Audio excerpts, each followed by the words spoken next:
Quem precisa lidar com dívidas fiscais sabe que o portal ICAC muitas vezes parece um verdadeiro quebra-cabeça, né? Bom, hoje a gente vai desvendar a diferença que é crucial entre as dívidas que aparecem na Receita Federal e aquelas que já foram parar na Procuradoria da Fazenda Nacional.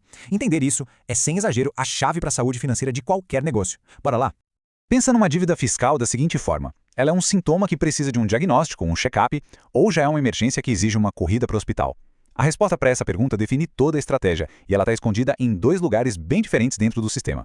O ICAC, com todos aqueles menus e opções, pode parecer um labirinto. Mas olha, não precisa ser assim. O grande segredo é saber que para dívidas existem basicamente dois caminhos principais para seguir. Um deles leva a um diagnóstico e o outro leva direto para a emergência. Então, a pergunta de $1 milhão é: onde é que a dívida da empresa realmente está? E a resposta para isso depende de qual órgão do governo está fazendo a cobrança. São dois, a Receita Federal e a Procuradoria. E acredite, a abordagem de cada um é completamente diferente. Esse quadro aqui resume tudo perfeitamente. De um lado, a gente tem a Receita Federal, a RFB, pensa nela como se fosse a clínica geral. É onde se faz o diagnóstico inicial, é a fase administrativa da cobrança. Agora, do outro lado, está a Procuradoria da Fazenda Nacional, a PGFN. Essa, meu amigo, é a emergência do hospital. É para lá que vão os casos mais graves, as dívidas que já foram inscritas em dívida ativa e que estão a um passo da cobrança judicial. Certo. Então, vamos começar pelo primeiro estágio, pelo diagnóstico. Como é que a Receita Federal mostra essas pendências?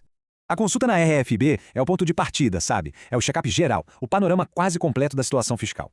É aqui que vão aparecer os débitos mais recentes, aqueles que ainda estão na fase, digamos, amigável, da cobrança administrativa, antes de virarem um problema muito maior. E para achar essa informação, o caminho das pedras dentro do ICAC é acessar a área de Consulta, Pendências, Situação Fiscal. O foco é nos débitos que estão listados sob a responsabilidade da Receita Federal. É exatamente ali que o diagnóstico começa. E olha só um exemplo de como essa informação aparece na tela. Repara nas colunas: espécie tributária, que diz qual imposto ficou para trás, IRPJ, CSLL, a data de vencimento, que mostra quando o problema começou de fato, e o valor original, que é a base de tudo. É basicamente um raio-x bem claro do débito, ainda na sua fase inicial. Mas e se essa dívida não for paga ou negociada enquanto ainda está na Receita Federal? Aí a gente entra em outro território, o território da PGFN, o estágio da temida dívida ativa. Aqui o jogo vira completamente. A PGFN assume a bronca quando a cobrança administrativa da Receita não deu certo. A partir do momento que a dívida chega aqui, ela é inscrita em dívida ativa. Esse é o termo técnico que, na prática, dá carta branca para o governo iniciar a cobrança judicial. De volta para o ECAC, o caminho agora é outro. Dentro da área da PGFN, a consulta que importa é de inscrições em dívida ativa. É aqui que a sirene fiscal começa a tocar bem alto. E veja como a aparência do relatório muda. Agora tem um número da inscrição, que é tipo o CPF da dívida no sistema judicial. Mas a coluna mais importante aqui é a data da inscrição. Esse é o dia em que o status da dívida mudou para crítico. E repara também que o valor já não é mais o original, ele já está atualizado, mostrando o custo de ter esperado.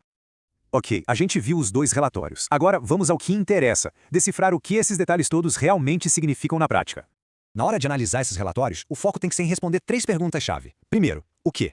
A espécie tributária diz exatamente qual imposto não foi pago. Segundo, quando? As datas, tanto de vencimento quanto de inscrição, criam a linha do tempo do problema. E terceiro, claro, quanto? Comparar o valor original com o valor atualizado mostra o custo real de não ter agido a tempo. Com essa clareza toda, uma empresa pode finalmente parar de ser reativa e passar a ser estratégica. Chega de só olhar para a dívida. É hora de construir um plano de ação de verdade. E aqui está o ponto central de qualquer estratégia. O fator que define absolutamente tudo são as opções disponíveis. E essas opções dependem de onde a dívida está. Se está na RFB, o jogo é um. Se já foi para a PGFN, as regras, os riscos e as soluções são outras, completamente diferentes. Vamos analisar o porquê disso. Débitos na RFB ainda dão margem de manobra, sabe? É mais fácil negociar, conseguir um parcelamento. É o momento de agir preventivamente. Já os débitos na PGFN significam um risco iminente de cobrança judicial. E aí estamos falando de penhora de conta bancária, bloqueio de bens, a coisa fica séria. Por isso, saber essas datas e valores é fundamental para planejar o fluxo de caixa e resolver a situação antes que ela saia totalmente do controle. O que nos leva a essa ideia fundamental. Uma gestão fiscal que funciona de verdade não se resume a apagar incêndios. Se trata de usar esse conhecimento do sistema para gerenciar os problemas de forma estratégica muito antes que eles se tornem uma emergência. No final das contas, o objetivo de entender a diferença entre RFB e PGFN é exatamente este. É transformar a confusão daquele labirinto fiscal em controle real sobre a saúde financeira da empresa. É ter o poder de decisão nas mãos. E para fechar, fica a reflexão. Depois de entender essa diferença toda, como está a abordagem do negócio? É um gerenciamento ativo do passivo fiscal, usando a informação para se antecipar aos problemas? Ou é uma reação constante, sempre correndo atrás das cobranças que chegam? A resposta a essa pergunta pode definir o futuro da empresa. Obrigado e até a próxima!